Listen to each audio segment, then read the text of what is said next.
ડભોઈ તાલુકાના પલાસવાડા રેલવે ફાટક પર ઓવરબ્રિજની કામગીરી પૂરજોશમાં સ્ટેચ્યુ ઓફ યુનિટી જતા પ્રવાસીઓ અને વાહન ચાલકોમાં ખુશીનો માહોલ। ડભોઈ તાલુકાના પલાસવાડા સ્થિત રેલવે ફાટક પર નવા બનનારા રેલવે ઓવરબ્રિજની કામગીરી યુદ્ધના ધોરણે શરૂ થઈ જતા સ્થાનિક નાગરિકો અને પ્રવાસીઓમાં ભારે રાહત જોવા મળી રહી છે।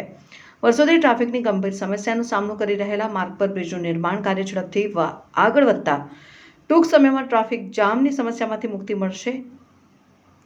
ટ્રાફિક જામ બન્યો હતો કાયમી માથાનો દુખાવો। પલાસવાડા રેલવે ફાટક પરથી દિવસ દરમિયાન અવારનવાર ટ્રેનો પસાર થતી હોવાથી ફાટક વારંવાર બંધ રાખવું પડતું હતું ને આ કારણે ફાટકની બંને તરફ 2 થી 3 કિલોમીટર લાંબી વાહનોની કતારો લાગી જતી હતી।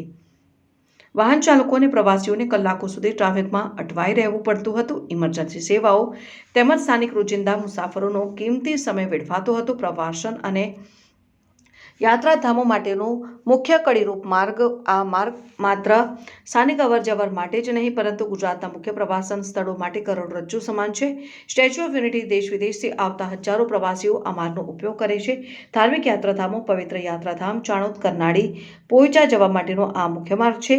ઇકો ટુરિઝમ પક્ષી પ્રેમીઓ માટે જાણીતા વઢવાણા તળાવ તરફ જતા પ્રવાસીઓ પણ આ જ રસ્તેથી પસાર થતા હોય છે। ઝડપી કામગીરીથી ટૂંક સમયમાં મળશે કાયમી ઉકેલ।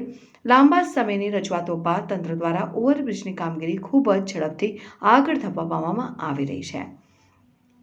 નિર્માણ કાર્ય પૂર્ણ થતાં જ આ વિસ્તારમાં ટ્રાફિક સમસ્યા ભૂતકાળ બની જશે અને પ્રવાસીઓની મુસાફરી વધુ સરળ, ઝડપી અને સુરક્ષિત બનશે। કલાકોના ટ્રાફિક જામમાંથી કાયમી છુટકારો મળવાની આશાએ સ્થાનિક લોકો અને વાહન ચાલકોમાં ભારે ઉત્સાહ જોવા મળી રહ્યો છે।